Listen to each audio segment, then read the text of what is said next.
প্রিয় দর্শক শ্রোতা সবাইকে অনেক ধন্যবাদ জানাচ্ছি। আজকে একটা গুরুত্বপূর্ণ বিষয়ে কথা বলবো।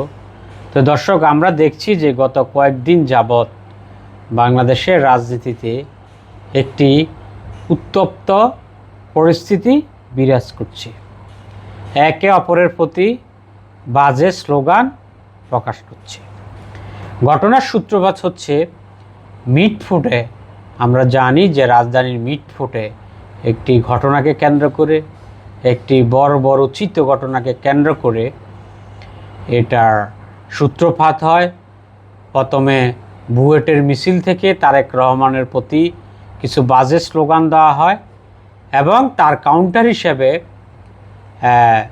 জামাত এর পরের দিন বাইতুল মোকাররমে প্রতিবাদ বিক্ষোভ মিছিল করে এবং তারা এই ঘটনার নিন্দা করে এবং ক্রিটিসিজম করে।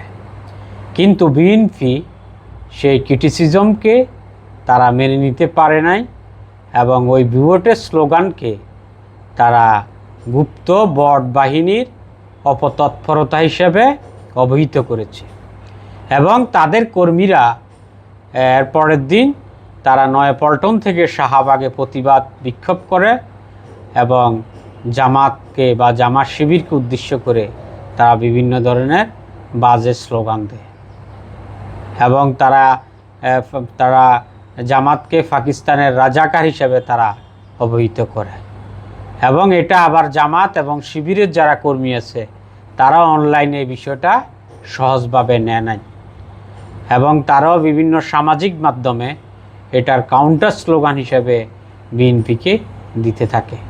তো দর্শক, একটা রাজনীতিতে একটা ক্রিটিসিজম থাকবেই এবং সেই ক্রিটিসিজমটা হতে হবে বস্তুনিষ্ঠ এবং যাবতীয় খারাপ ভাষা পরিহার করে। এটি হচ্ছে বিউটি অফ ডেমোক্রেসি।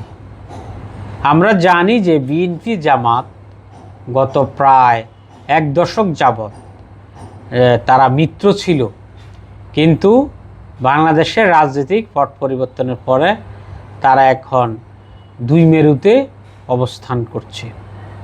তবে কোনো দল যদি তাদের কোনো অন্যায় দেখে তারা সেই উইকনেস প্রকাশ করে তাদের পক্ষে জনমত নেওয়ার চেষ্টা করবে। এটা হচ্ছে স্বাভাবিক, এটা একটা স্বাভাবিক প্রক্রিয়া। কিন্তু সমালোচনাটা যখন গালির পর্যায়ে চলে যায় তখন এটা একটা খারাপ একটা প্র্যাকটিস। তাই মনে করি যে দলগুলি তারা সমালোচনার ক্ষেত্রে একটা মিনিমাম যে শালীনতা আছে সেটা তারা বজায় রাখবে এবং এখানে হয়তো এইখানের মধ্যে হয়তো তৃতীয় পক্ষ হয়তো ঢুকে যেতে পারে। যেমন জামাতের বিপক্ষে তারা যে স্লোগান দিচ্ছে, জামাতের অনেকে মনে করে যে আওয়ামী লীগ এতে ঢুকে জামাত বিএনপির সম্পর্ককে নষ্ট করার জন্য তারা এগুলো করছে। আবার অ্যাট দ্য সেম টাইম বিএনপির অনেকে মনে করে যে এখানে তৃতীয় পক্ষের কেউ ঢুকে গেছে বা কোনো বাইরের শক্তির এখানে ইন্ধন আছে। তো রাজনীতির যারা main stream, the top leader, তাদেরকে আরও বেশি বস্তুনিষ্ঠ ভূমিকা পালন করতে হবে এবং সমালোচনা সহ্য করার মন মানসিকতা থাকতে হবে এবং সমালোচনা করতে হবে যৌক্তিকভাবে এবং শালীনভাবে। এবং বিএনপির যে তারেক রহমান আছে, তারেক রহমানকে বিএনপির যারা নেতাকর্মী আছে তারা যেমন শ্রদ্ধা করে, জামাতের যারা নেতা আছে বা আগে যারা জামাতের অনেক নেতা প্রয়াত হয়েছেন তাদেরকেও জামাতের কর্মীরা অনেক শ্রদ্ধা করে এবং দুই দিকের সেন্টিমেন্ট দেখতে হবে। আর যুদ্ধ অপরাধের যে ইস্যুটা, এটা তো হচ্ছে জামাতের নেতাদের কিন্তু বিচার করে তারা একটা বিচার করে ফেলছে।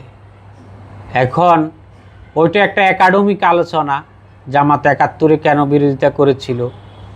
এখন যে কোনো কিছু হলেই তাদেরকে এটা দিয়ে ট্যাগ দেওয়া, অনেক সময় দেখা যায় যে কোনো একটা কিছু সমালোচনা করছে বা যুদ্ধবাদী রাজাকার হিসেবে ট্যাগ দিচ্ছে। এটা খুবই একটা খারাপ কাজ আমি মনে করি।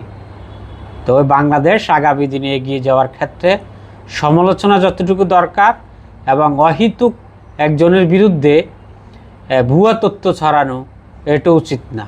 তো সবাইকে অনেক ধন্যবাদ দর্শক। আসসালামু আলাইকুম।